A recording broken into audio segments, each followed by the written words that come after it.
आप देख रहे हैं एसडीएम न्यूज़। मैं हूं रियाज अंसारी। इस वक्त मैं महाराष्ट्र के तारीखी शहर औरंगाबाद से बात कर रहा हूं और आज हम सूबेदारी गेस्ट हाउस में मौजूद हैं।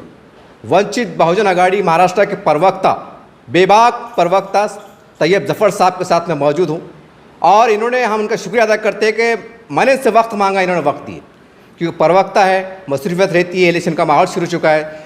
तो सबसे पहले मैं इनका शुक्रिया अदा करूंगा और साथ में हम बता दें कि जो इलेक्शन के माहौल है, ये तमाम माहौल में हमारी गुफ्तगू होने जा रही है। सर, सबसे पहले हमारे चैनल में आपका स्वागत है, खैर मकदम है सर। बहुत बहुत शुक्रिया।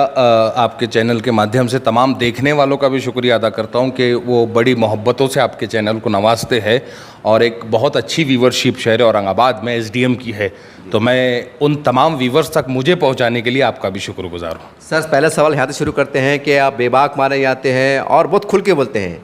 औरंगाबाद की जिस तरह की सियासत है यहाँ की सियासत सबसे जुदा है।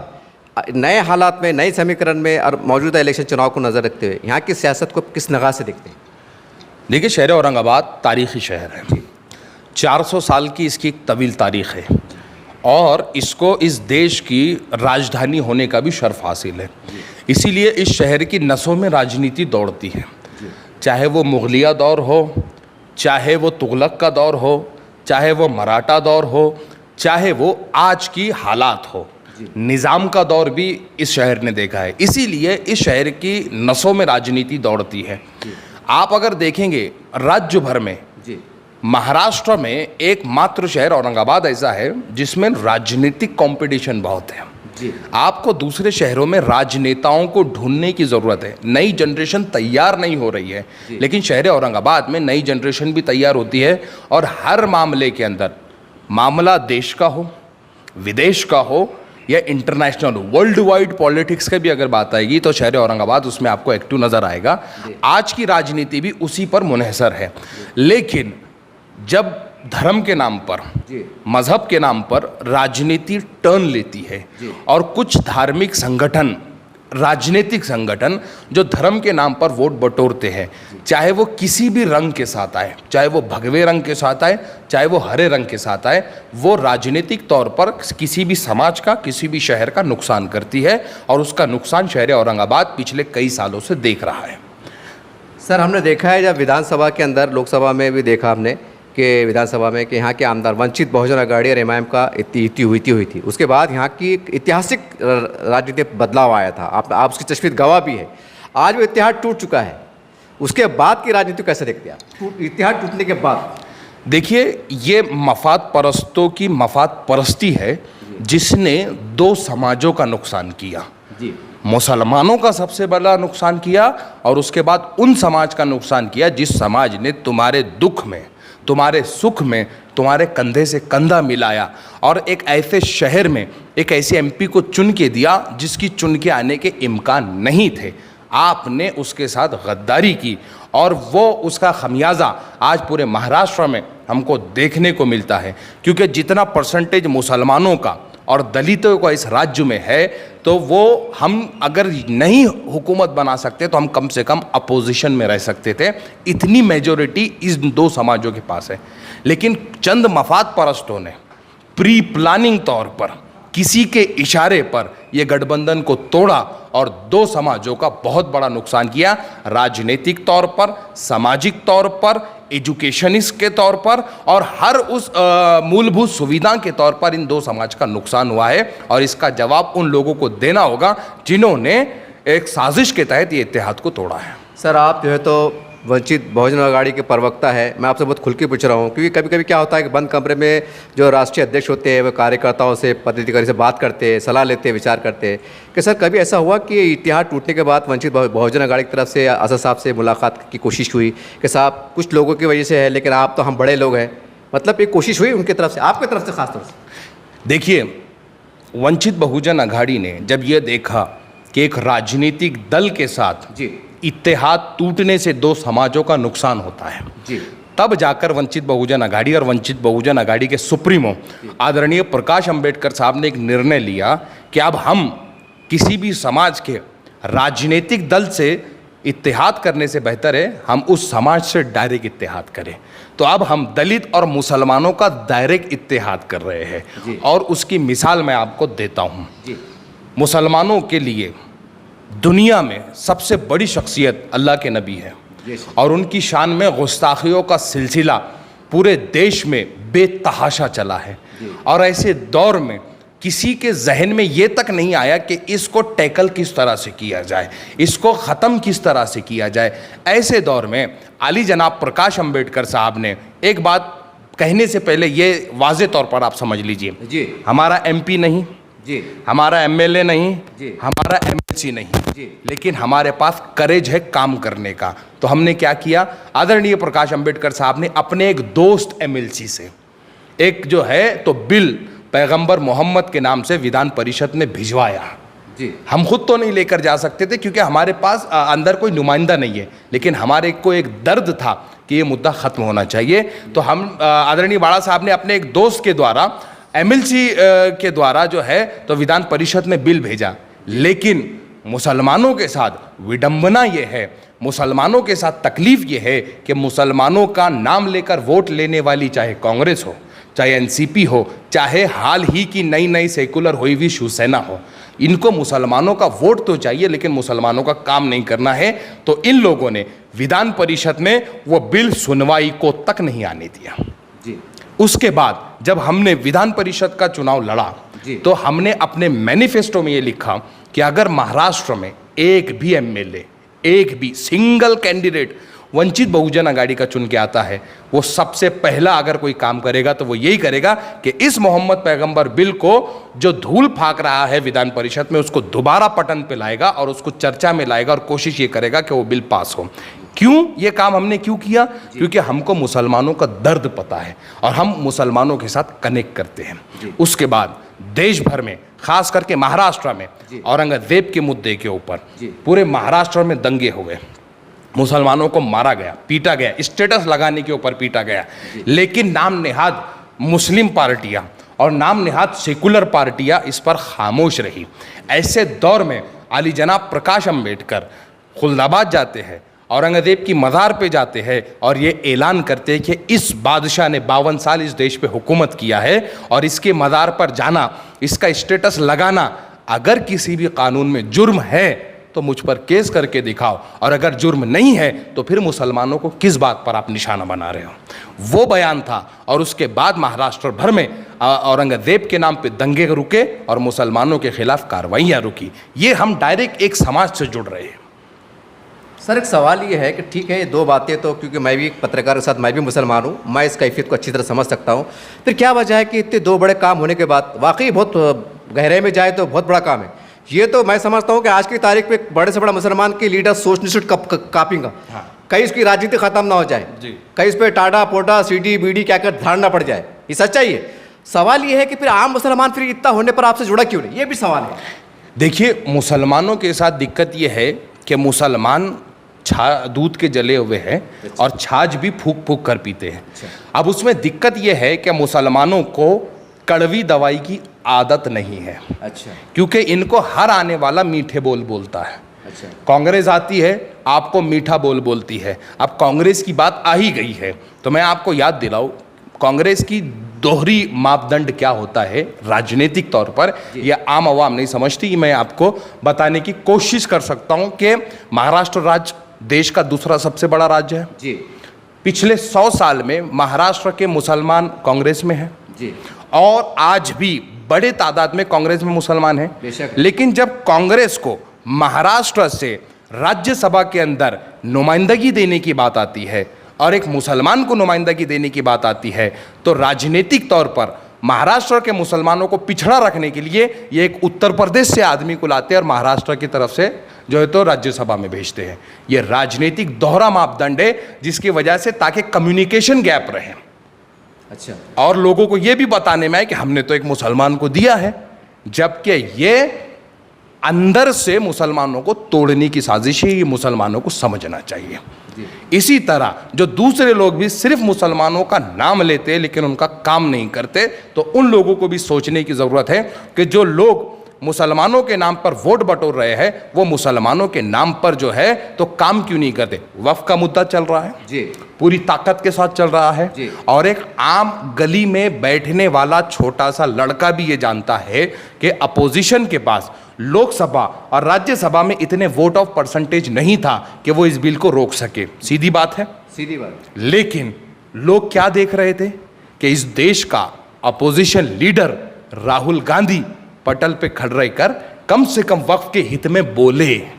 आपने बोला ही नहीं, आपने वोट दिया, ये अलग बात है, आपका वोट से बिल नहीं रुकने वाला था, ये अलग बात है, लेकिन आपने वहां पर खड़े रहकर वक्फ के हित में, मुसलमानों के हित में क्यों नहीं कहा? ये सबसे बड़ा सवाल है, क्योंकि मुसलमान राहुल गांधी को देखकर वोट देता है, ना कि इमरान प्रतापगढ़ी को देख के वोट देता है। एक बात ये हो गई। उसी लोकसभा में जिस दिन वक्फ का बिल पेश किया गया, प्रियंका गांधी एब्सेंट है। बोलना तो बहुत दूर की बात, आपने वोट भी नहीं दिया। राज्यसभा में जब दूसरे दिन राज्यसभा में बिल जाता है तो राज्यसभा में सोनिया गांधी जी लेट आती है। पहले तो ये ऐलान किया जाता है कि सोनिया गांधी बीमार हैं, फिर पता नहीं मुस्लिम एमपीज की तरफ से प्रेशर आया तो आप राज्यसभा में आए, लेकिन आपने कुछ बोला नहीं। वहां पर क्या किया? इमरान प्रतापगढ़ी को खड़े कर दिया कि आप बोलो। तो मुसलमानों के मुद्दे आप बोलने से कतरा क्यों रहे हैं? सवाल यहां पर कांग्रेसियों से पूछना चाहिए कि आप मुसलमानों के मुद्दे को बोलने को डर किस बात का है आपको, जबकि आप वोट भी मुसलमानों के लेते हो और आप जो है तो मुसलमानों के ही नाम पर राजनीति चमका रहे हो, तो आपको मुसलमानों के मुद्दे पर बोलने की दिक्कत क्या है? सर, हम देखते हैं पार्लियामेंट के अंदर और बहुत से प्लेटफॉर्म से जो है तो एमआईएम के सुप्रीमो लीडर्स जनाब असद नसीर साहब, कहीं ना कहीं ऐसा लोग कहा जाता है कि भाई ये मुस्लिम क़यादत का बड़ा चेहरा है और ये मुसलमानों की बेबाक तरह से नुमाइंदगी करते हैं, खुलकर बोलते हैं, बल्कि डरते नहीं है, ना मोदी साहब से डरते हैं ना अमित शाह से डरते हैं, बेबाक डरते हैं। तो कहीं ना कहीं एक बड़ा मुसलमानों का तबका सोचता है कि ये मुसलमानों के बहुत बड़े वसीया हैं। तो आप ये तमाम महवर को कैसे देखते हैं? देखिए, ये हाथी के दांत खाने के कुछ और होते हैं, दिखाने के कुछ और होते हैं। अगर आप 22 अप्रैल से अब तक उन्हीं सुप्रीमो का रवैया देखेंगे तो ऐसा लगता है आप बीजेपी के प्रवक्ता बने हुए हैं पिछले 22 अप्रैल से। 22 अप्रैल से क्या हुआ? 22 अप्रैल को जो पहलगाम आतंकी कायराना हमला हुआ, जिसके विरोध में देश एकजुट हुआ, जिसके विरोध में पूरे देश ने एकता अखंडता की बात की और सबने निंदा की और देश की सेना के साथ में खड़े रहे और सबने सैनिकों की तारीफ की, सेना के बल को बढ़ाया, सेना के सम्मान में सड़कों पर उतरे। खुद वंचित बहुजन आघाड़ी के द्वारा हमने महाराष्ट्र भर में सेना के सम्मान में तिरंगा रैली निकाली, लेकिन हमने सरकार की नुमाइंदगी नहीं की। हमने बीजेपी के प्रवक्ता हम नहीं बने, हम फैक्ट्स पे बात करते हैं। हमको मालूम है कि जंग में लड़ने वाला फौजी जवान होता है, जंग में मरने वाला फौजी जवान होता है और देश को अगर किसी के साथ खड़े रहने की ज़रूरत है तो वो फौज के जवान हैं। लेकिन आपने क्या किया? उसी की आड़ में आप पिछले कई दिनों से बीजेपी के प्रवक्ता बने हुए हैं और आपके कई बयान उसके ऊपर वायरल है, क्योंकि ये चीज़ आपको पता है। जिस दिन से आपको जो है तो अमित शाह साहब का फ़ोन आया, वो क्या बात हुई आपको पता और उनको पता, और उसके बाद से आप जो है तो बीजेपी के प्रवक्ता बने घूम रहे हैं। ये मैं समझता हूँ खुद आपको अपने गिरेबान में झांकना चाहिए। सर, आज जो है तो पूरे देश के अंदर वक्फ की लड़ाई चल रही है, वंचित बहुजन आघाड़ी भी कहने के उसके ऊपर मुखालिफत में मैदान में है। तो और ऐसा कहा जा रहा है, एमआईएम को लेकर ऐसा कहा जा रहा है कि भाई इसमें सियासत नहीं होना चाहिए। ऐसे अखबार के जरिए से आरोप भी लगे हैं कि भाई एमआईएम पार्टी ने जो है तो मुस्लिम पर्सनल लॉ के कार्यक्रम हाईजेक कर लिए, कहने के उनकी नुमाइंदगी करी, ऐसे उनके पे इस्लाम तराशी हो रही है। तो कैसा देखते हैं कि वाकई ये इस पर उनके ऊपर इल्ज़ाम लग रहे हैं कि सब ठीक ठाक चल रहा है? कैसा देखते हैं आप? नहीं, ये इल्ज़ाम तो नहीं है, मैं इसको सच मानता हूँ। किस तरह से? बता रहा हूँ। मुस्लिम पर्सनल ने बत्ती गुल का ऐलान किया देश भर में, जी, ब्लैकआउट करेंगे। ये ऐलान किसका था? मुस्लिम पर्सनल का। इसका क्रेडिट किसका था? मुस्लिम पर्सनल का। लेकिन चूंकि आपकी मीडिया में बहुत अच्छी है तो देश भर की नेशनल मीडिया ने, मेन स्ट्रीम मीडिया ने यह ऐलान किया कि बत्ती गुल का कॉल असदुद्दीन अवैसी ने दिया है।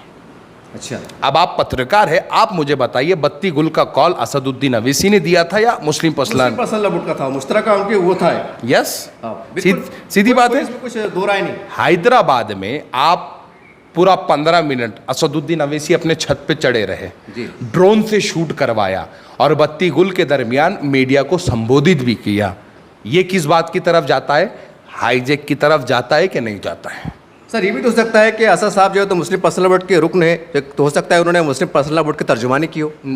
मुस्लिम पर्सनल बोर्ड के पास अपने तर्जुमान है। औरंगाबाद में प्रेस कॉन्फ्रेंस हुई जिसका टाइम 11 बजे का था, लेकिन असदुद्दीन अवैसी साहब ने 10 बजे प्रेस कॉन्फ्रेंस कर ली, जिसकी वजह से कई मीडिया नाराज भी हुआ। उस प्रेस कॉन्फ्रेंस में आप ध्यान से देखिए, मुस्लिम पर्सनल के सदर, सुप्रीमो, कौमी सदर मुस्लिम पर्सनल बोर्ड बाजू में बैठे हुए हैं, दूसरी तरफ मुस्लिम पर्सनल के तर्जुमान बैठे हुए हैं, और आप एक रुकन होने के बाद आप मीडिया को संबोधित कर रहे हैं। तो आप खुद बताइए, क्या लोगों का ये इल्जाम गलत है कि आप हाईजैक कर रहे हैं? मतलब तो सच मानते हैं आप इसे? बिल्कुल भाई, एक पक्ष है, एक ऑर्गेनाइजेशन है, और ऑर्गेनाइजेशन का एक ढांचा होता है, सुप्रीमो है जी, तर्जुमान है। या तो खुद सुप्रीमो मौजूद है तो सुप्रीमो जवाब देंगे जी। अगर आप नहीं दे रहे तो आपने एक आधिकारिक रूप से जिम्मेदारी दी है तर्जुमानी की। मैं वंचित बहुजन आघाड़ी का राज्य का प्रवक्ता हूं, जहां पर मैं मौजूद हूं वहां पर जाहिर सी बात है एक कार्यकर्ता मीडिया को संबोधित कर सकता है। नहीं, वो तो आप ही करेंगे ना, रूल यही है। रूल यही है। लेकिन मेरे बाजू अगर पार्टी सुप्रीमो बैठे हुए हैं, खुद बाड़ा साहब बैठे हुए हैं, तो जाहिर सी बात है बाड़ा साहब उसको संबोधित करेंगे। बिल्कुल प्रोटोकॉल है। अब आप देखिए, एक ऑर्गेनाइजेशन का सुप्रीमो बैठा हुआ है, उसी ऑर्गेनाइजेशन का तर्जुमान बैठा हुआ है, लेकिन एक रुकन, एक मेंबर उसको संबोधित कर रहा है, तो जाहिर सी बात ये हाईजैक है। मतलब इसमें राजनीति हो गई? हो ही गई है, ये रोजे अव्वल से राजनीति चल रही है। सर, हमारे औरंगाबाद में भी सुनने में आया है कि 25 तारीख को एक बहुत बड़ा जलसा होने वाला है मुस्लिम पर्सनल बोर्ड की जानिब से वक्फ को लेकर। क्या आपको लगता है कि ये कोशिश के ज़रिए से कुछ वक्त बच सकता है या इसके ऊपर कुछ बचाव हो सकता है? देखिए, कोशिशें करना हमारा काम है। अच्छा। और मुसलमानों को बिला तफरीक मजहब व मिल्लत, बिला तफरीक सियासी व समाजी जमातें, बिला तफरीक मसलक मुस्लिम पर्सनल के साथ कंधे से कंधा लगाकर खड़े रहना चाहिए, क्योंकि ये वक्त मुस्लिम पर्सनल को ताकत देने का है। मुझे नहीं मालूम और कौन से राजनीतिक दल ने ये ऐलान किया, लेकिन वंचित बहुजन आघाड़ी के राज्य प्रवक्ता की हैसियत से ये ऐलान हमने किया था कि मुस्लिम पर्सनल का जो भी कदम होगा वंचित बहुजन आघाड़ी उसके साथ खड़े रहेगी। मैं मुसलमानों से भी ये कहता हूँ कि मुस्लिम पर्सनल बोर्ड के हर एहतजाज में, हर मुहिम में कंधे से कंधा लगाकर खड़े रहे। ये मामला कोर्ट में ज़ेरे समाअत है और उम्मीद की जा सकती है कि ये फैसला मुसलमानों के हित में आए। अब कल क्या होगा ये ना मैं बता सकता हूँ ना आप बता सकते हैं, लेकिन कोशिशों में शामिल रहना ये हमारी जिम्मेदारी है। सर, आप भी प्रवक्ता हैं, आप भी सियासत से जुड़े हुए हैं, हम भी जैसे मीडिया जुड़े हुए हैं। सर, हम बारीकी से अब देख रहे हैं तो ये वक्फ बोर्ड के जब से अभियान शुरू हुआ है तो इसको लेकर कहीं ना कहीं हिंदू मुसलमान भी हो चुका है। तो कैसा देखते हैं? अब लड़ाई तो हक की है, लेकिन कहीं ना कहीं इसमें नफरतें बढ़ती जा रही है, मतलब हिंदू मुस्लिम होते नजर आ रहा है। देखिए, जिन मुद्दों को जी, भारतीय जनता पार्टी को बर्बाद करना होता है, अच्छा, तो उसके अंदर मजहबी जो है तो तनाव पैदा किया जाता है। अच्छा, और मजहबी तनाव के चलते असल मुद्दा मर जाता है। जी, एजेंडों को दबाने के लिए प्रोपेगेंडे पैदा किए जाते हैं। जी, और ये मसला सिर्फ मुसलमानों का नहीं है, ये मसला सिर्फ वक्फ का नहीं है, ये मसला उन तमाम माइनॉरिटीज़ का है जिसके अपनी अपनी मजहबी पहचान है। आप देश भर में पिछले कई दिनों से बौद्ध लोग बौद्ध गया के लिए आंदोलन कर रहे हैं, लेकिन मेन स्ट्रीम मीडिया उसको बताने को तक तैयार नहीं है। क्या आंदोलन है कि बिहार में जहाँ पर बौद्ध को जो है तो उनकी जहाँ पर वो बैठे और बौद्धों का सबसे बड़ा स्थल है, वहाँ पर आपने क्या किया कि हिंदुओं को घुसाने की कोशिश की, ब्राह्मणों को घुसाने की कोशिश की, जिस तरह से वक्फ में दो गैर मुस्लिमों को घुसाने की बात की गई। सेम एजेंडा है ना। आप बौद्ध गया के मुद्दे पर कांग्रेस और बीजेपी स्टैंड लेने को तैयार है, ना ही वक्फ के मुद्दे पर कांग्रेस और बीजेपी स्टैंड लेने को तैयार है। और बौद्ध गया के मुद्दे पे भी कांग्रेस ज़बानी जमा खर्च कर रही है और वक्फ के मुद्दे पे भी कांग्रेस ज़बानी जमा खर्च कर रही है। तो ये बात मैं सबसे पहले मुस्लिम पर्सनल से आजिज़ाना, आदिबाना, मौद्दिबाना दरख्वास्त करता हूँ कि आप दलितों को अपने साथ लें, आप ईसाइयों को अपने साथ ले, आप इस देश की माइनॉरिटीज़ को अपने साथ ले, क्योंकि इस देश की माइनॉरिटीज़ के ऊपर भी वही तलवार लटकी हुई है जो आपके ऊपर है। और मैं उन माइनॉरिटीज़ से कहता हूं कि आप मुस्लिम पर्सनल के साथ खड़े रहे, क्योंकि किसी ने क्या खूब कहा है कि जलते घर को देखने वालों, फूस का छप्पर आपका है, आग के पीछे तेज हवा है, आगे मुकद्दर आपका है। उसके कत्ल पे मैं भी चुप था, मेरा नंबर अब आया, मेरे कत्ल पे आप भी चुप हो, अगला नंबर आपका है। अगर वक्फ के मामले में दिगर माइनॉरिटीज़ हमारे साथ नहीं खड़े रहेंगी तो कल को उनके साथ भी ये मामला पेश आएगा। वक्फ के मामले में खामोश रहे, आज बौद्ध गया के ऊपर मामला आ गया, बौद्ध गया के ऊपर मुसलमान खामोश रहे तो आज वक्फ के ऊपर यह मुद्दा आ गया। तो इस देश में माइनॉरिटीज़ को एक दूसरे के साथ खड़े रहना होगा, तब जाके उनकी धार्मिक पहचान, उनकी सामाजिक पहचान, उनकी आर्थिक पहचान बाकी रहेगी। सर अब आ जाते हैं, ये तो खैर एक मैं समझता हूँ कि नेशनल लेवल पे हमारी एक सियासी गुफ्तगू का महवर रहा।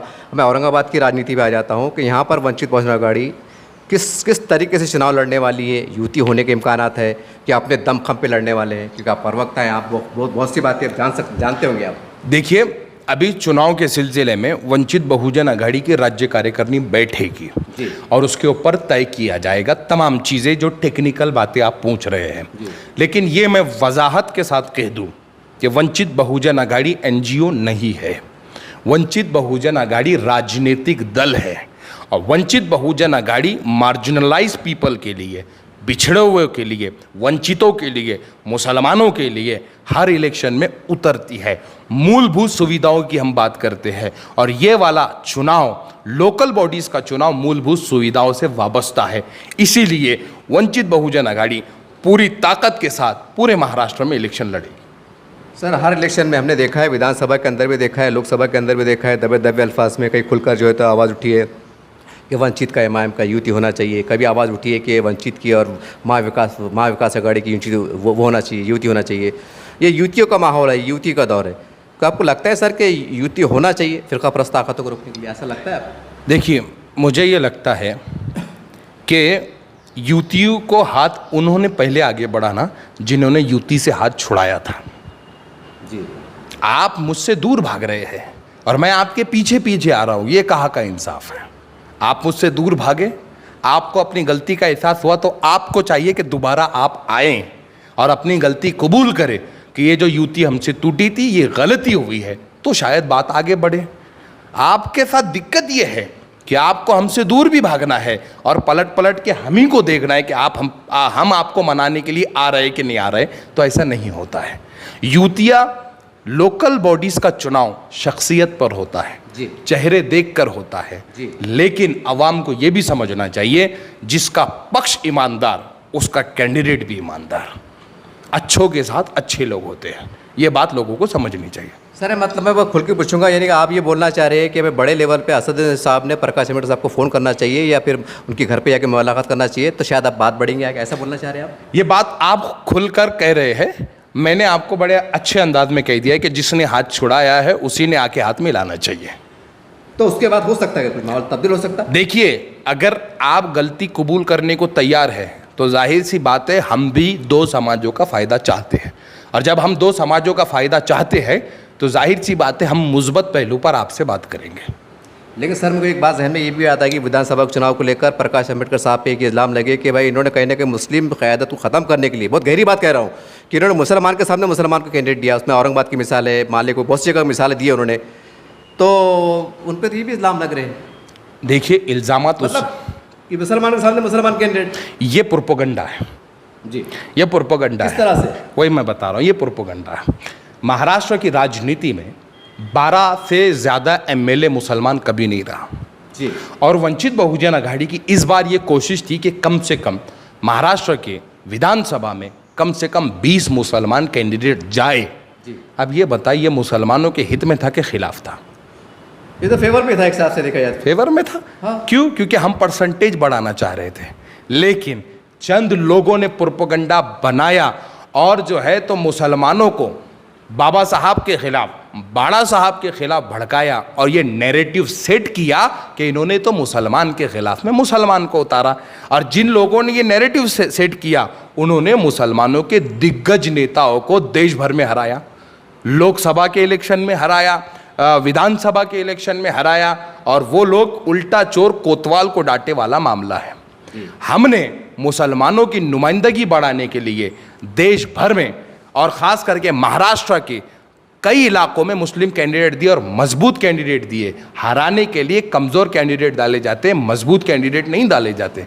अकोला में, बालापुर में हमारा कैंडिडेट 72,000 वोट लेकर हार गया, सिर्फ 2 से 2,500 वोट से हम हारे हैं। तो बताओ, हमने उसको जीतने के लिए खड़े किया था कि हराने के लिए खड़े किया था? नांदेड़ में फारूक अहमद जैसी शख्सियत तीसरे नंबर पर रहती है। अगर हम हराने के लिए खड़े करते तो वो तीसरे पे नहीं आते, वो 500 550 वोट लेके बैठ जाते। लेकिन हमारा कैंडिडेट ताकतवर था, जिताने के लिए खड़ा किया गया था, इसीलिए जो है तो इतने वोट लेकर। लेकिन इलेक्शंस जो है तो ये अवाम पे मुनहसर होता है, वोटों की राजनीति होती है, और लोगों के अंदर ये प्रोपेगेंडा इलेक्शन से पहले सेट किया गया कि वंचित बहुजन अघाड़ी मुस्लिम के विरोध में मुस्लिम उतार रही है। मैं उन लोगों से पूछता हूं, आपने कौन से जो है तो मुस्लिम के विरोध में मुस्लिम नहीं उतारे? आपने मुंबई में मुस्लिम के विरोध में मुस्लिम उतारे, आपने औरंगाबाद में मुस्लिम के विरोध में मुस्लिम उतारे, आपने जो है तो इस महाराष्ट्र के कई इलाकों के अंदर मुस्लिम के विरोध में मुस्लिम उतारे। नांदेड़ में आपने मुस्लिम के विरोध में मुस्लिम उतारा, अकोला में आपने जो है तो कांग्रेस जैसी तंजीमों ने मुसलमानों को हराया। मुसलमानों का परसेंटेज लोक विधानसभा में कम करने के अंदर जितना हाथ कांग्रेस का है उतना हाथ एमआईएम का भी है, और ये एमआईएम वाले कबूल करने को तैयार नहीं है और उल्टा नैरेटिव वंचित बहुजन अघाड़ी के खिलाफ बनाते हैं। सर, मैं बहुत खुलकर पूछूंगा, ये सवाल बड़े लेवल का है ये, कि हिंदुस्तान में मुसलमानों की अपनी जमात कह सकते हैं, अपनी पार्टी कह सकते हैं, वो बना के हम ज़्यादा सक्सेस कामयाब हो सकते हैं और हिंदुस्तान की राजनीति में, या किसी सेकुलर पार्टी का दामन पकड़कर उनसे इल्हाक करके यानी युति करके हम चल सकते हैं कि मुसलमानों की अपनी सियासी जमात भी होनी चाहिए? मौलाना अबुल कलाम आज़ाद ने एक चीज़ कही थी कि इस देश के अंदर जब तक मुसलमान दिगर कौमों के साथ खड़ा नहीं रहेगा वो अपनी लीडरशिप नहीं बना सकता, क्योंकि इस देश का स्ट्रक्चर ही इस तरह से है कि आपको दिगर समाज के लोगों को साथ लेने की ज़रूरत है जी। ये एक नेशनल मुद्दा हो गया जी। अब टेक्निकल मुद्दा समझिए कि जिस तरह से प्रभाग की रचना होती है, जिस तरह से कॉन्स्टिट्यूएंसी की रचना होती है, उन रचनाओं के अंदर ये वाज़े तौर पर होता है कि किसी भी एक समाज के वोट से एक कैंडिडेट चुनकर नहीं आ सकता जी। ये सच है कि गलत है? एकदम लाख% सही है। तो अब इन दो बातों के बाद आप खुद बताइए कि मुसलमानों की अपनी जाती पार्टी होनी चाहिए या मुसलमानों ने दिगर लोगों के साथ मिलकर पार्टी बनानी और चलानी चाहिए? ये सवाल मैं आप पे छोड़ता हूँ। चलिए, मेरे को छोड़ दीजिए, लेकिन सवाल एक फ्री हम व्हाट्सअप फेसबुक पे देखते हैं, सवाल गर्दिश करता है कि जब मुसलमान सेकुलर पार्टी के साथ जा सकता है तो फिर एक आम सेकुलर हिंदू कहिए, गैर मुस्लिम हमारे भाई कहिए, फिर वो मुस्लिम तंजीमों के साथ जुड़ क्यों नहीं पाता है? कि मुसलमान भी वफादार है, मुसलमान भी संविधान को मानता है, कायदे कानून भी चलता है। क्या मुसलमान बीजेपी के साथ जाएगा? ये तो वक्त तय करेगा। नहीं, देखिए, बीजेपी और हिंदुत्ववादी तंजीमें और मुस्लिमवादी तंजीमें दो धार्मिक लेवल की तंजीमें हैं। अब आप खुद बताइए, क्या मुसलमान बीजेपी के साथ जाएगा? बड़ी लेवल पर तो नहीं जाएगा, शरीयत मिजाज तो नहीं जाए, कुछ मुफाद पर जा सकते हैं। हाँ, तो फिर इसी तरह मुस्लिम जमात के साथ दूसरे कैसे आ सकते हैं? इसीलिए एक बीच का रास्ता होता है कि हम उन अपने जैसे पिछड़े हुए तबकात को देखें जिनकी समस्याएं हमारी जैसी हो, जिनके मसाइल हमारे जैसे हो, जिनकी तकलीफ़ें हमारी जैसी हो। देश में मॉब लिंचिंग किसकी होती है? मुसलमान की, बेशक, दलित की। देश में किन बच्चियों के साथ इस्मत दरी होती है? मुसलमानों की, दलितों की। गाय के नाम पर कौन से दो समाज मार खाते हैं? मुसलमान, दलित जी। जब दो समाजों की समस्या सेम है तो दो समाजों के समस्या का हल भी सेम होगा, और वो दो समाज की समस्या का हल यही है कि वो दोनों समाज एक साथ आए। और जब अंबेडकरी समाज अंबेडकर साहब की बात करता है और मुसलमान संविधान की बात करता है तो ये दोनों धारा एक जगह जाकर मिलती है, और वो धारा राजगिरोह से निकलती है, और उसी राजगिरोह से राजनीति करते हुए प्रकाश अंबेडकर निकलते हैं। और मैं समझता हूँ मुसलमानों को और दलितों को आदरणीय बाड़ा साहब के नेतृत्व में एक जगह आने की ज़रूरत है जिसमें दोनों समाज का फायदा होगा और दोनों समाज का जो है तो नेतृत्व बढ़ेगा और दोनों समाज की समस्याएं हल होगी। सर आखिरी में जाते जाते खासकर औरंगाबाद की बात करूंगा मैं। औरंगाबाद का जब पूरे महाराष्ट्र में चुनाव होने वाले हैं, यहाँ पर ख़ास तौर से मुसलमानों को कैसा जाना चाहिए, किस तरह की सियासत करना चाहिए, किसका दामन पकड़ना चाहिए, किसका छोड़ना चाहिए, खुल के बोल सकते, खुल के बोलिए ना तो इशारों बोलिए। ये मैसेज है आपकी तरफ से। देखिए, लोकल बॉडी का चुनाव आ रहा है जी, मैं मुसलमानों से ख़ास करके ये दरख्वास्त करूँगा कि आप लोग अपने मुस्तकबिल के लिए वोट देंगे।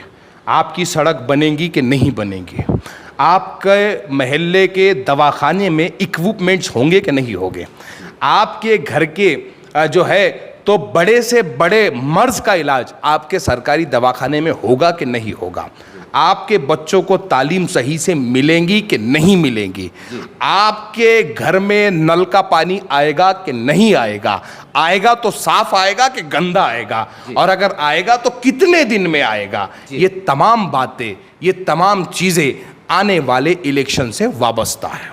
और आपको इन तमाम मसाइल को समझते हुए अगर आप चाहते हैं कि आपके बच्चे की तालीम अच्छी हो, अगर आप चाहते हैं आपके बूढ़ों का इलाज अच्छे से हो, अगर आप चाहते हैं आपकी सड़कें अच्छी हो, अगर आप चाहते हैं आपको पीने को साफ पानी और रोज़ाना पानी मिले, अगर आप चाहते हैं कि आपके घर में जो लाइट है, जो बल्ब है वो बंद ना पड़े रहे, उनमें रोशनाई बाकी रहे, तो ये तमाम बातों को देखकर आपको वोट देने की ज़रूरत है और उन लोगों को वोट दें जो आपके दरमियान से आते हैं।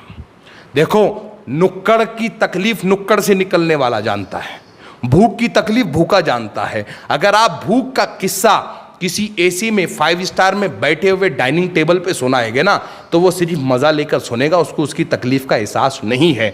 तो मैं इस मर्तबा शहर औरंगाबाद की आवाम से आजिज़ाना, आदिबाना, मौद्दिबाना और दर्दमंदाना दरख्वास्त करूँगा कि आप अपने दरमियान के नेताओं को वोट दें। शख्सियत के आधार पर, शख्सियत इसलिए नहीं शख्सियत है कि उसका घर बड़ा है या उसका जो है तो गाड़ी घोड़े वाला है, शख्सियत इसलिए बड़ी होनी चाहिए कि वह आपके दुख दर्द में आपके साथ खड़ा है, वह आपके पानी के मसाइल में, कचरे के मसाइल में, छोटे से छोटे मसले में आपके साथ खड़ा है। ऐसे आदमी को वोट दे।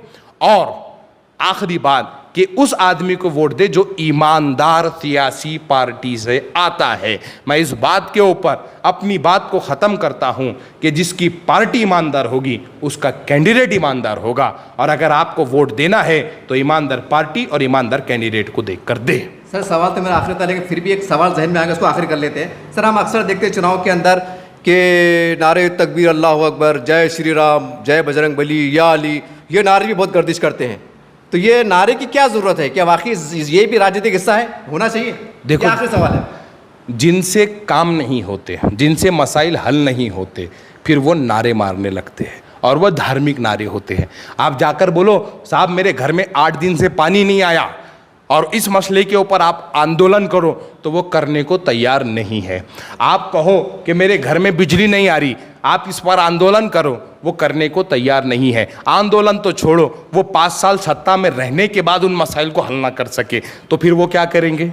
इलेक्शन में यही नारा मारेंगे, नारे तकबीर मारेंगे, जय श्री राम मारेंगे, और जो है तो जो भी धार्मिक नारे होते वो मारने लगेंगे। और जो भी धार्मिक नारा लेकर आपके पास आए, समझ लेना वो अपनी नाकामियां छुपाने के लिए धार्मिक नारा मार रहा है, और ऐसे लोगों से बचने की ज़रूरत है। देखिए, इस तरह से वंचित बहुजन आघाड़ी के बेबाक महाराष्ट्र के प्रवक्ता तैयब जफ़र साहब से हमारी मुलाकात हुई। आवाम का इसरार भी था कि वह बेबाक शख्सियत है, बड़ा साफ़ सुथरा बोलते हैं, उनसे कुछ मुलाकात ली जाए। तो मैंने कहने के आवाम की ख्वाहिशात की एहतराम करते हुए उनसे मुलाकात लिया हूँ। ये आपका मतलब पूरा कर दिया, लेकिन मेरी आदत है कि मैं चंद बातें रिमाइंड के तौर पे कहता हूँ। हालांकि बातचीत हो चुकी है, 1-2 बातें रिमाइंड के तौर पे कहूँगा, वो भी सिर्फ मुसलमानों के सामने कहूँगा। ये भी बड़ा कड़वा सच है कि औरंगज़ेब रहमतुल्लाह अलैह की फ़ोटो को लेकर, उनके नाम को लेकर मारा जा रहा था। क्या क्या हो रहा था? ऐसे हालात में प्रकाश अम्बेडकर पूरे 25 करोड़ मुसलमानों की जज्बात की तर्जुमानी करते हैं, खुलदाबाद शरीफ जाते हैं। क्या जिगर है साहब, वहाँ पहुँच जाते हैं, ललकारते बोलते हैं कि मेरे पे कार्रवाई करो। और ये भी देखने में आया दूसरी तरफ कि कई बड़े बड़े मुसलमानों के नेता ने औरंगज़ेब रहमतुल्लाह अलैह का अपना पल्ला झाड़ दिया है। चाहे सियासी मजबूरी कह सकते हैं, वक्ती मुफाद परस्ती कह सकते हैं, बेबसी कह सकते हैं, जो भी कह सकते हैं, लेकिन ये भी सच है कि कम से कम जो मुसलमानों की सही मिसाल की मतलब बेबाक आवाज़ को बुलंद करने की हैसियत रखता है, रुतबा रखता है, तो मुसलमानों ने इसके बारे में सोचना चाहिए। मैं इनका कुछ वो नहीं हूँ, तर्जुमान नहीं हूँ, कार्यकर्ता नहीं हूँ, लेकिन एक दर्द है साहब। मैं समाज सेवक भी हूँ, पत्रकार भी हूँ और मुस्लिम कम्युनिटी से बिलोंग करता हूँ, तो कहने का दर्द छलक ही जाता है। तो इसलिए मुसलमानों को सोचने की जरूरत है, जो सच में तुम्हारा अपना हो, चाहे कोई भी पार्टी का हो, कोई भी हो, उसके साथ जाइए। अगर अपने आप को बचाना चाहते हैं सियासी एतबार से, माशी एतबार से, हर एतबार से, तो ये कदम इख्तियार कीजिए, ये रविश इख्तियार कीजिए। नहीं तो इससे भी ज़्यादा बुरे हाल होंगे, कोई पुरसान नहीं हाल होगा, सिर्फ अल्लाह ही मालिक रहेगा। देखते रहिए आपस दिन में चैनल। जय हिंद, जय महाराष्ट्र।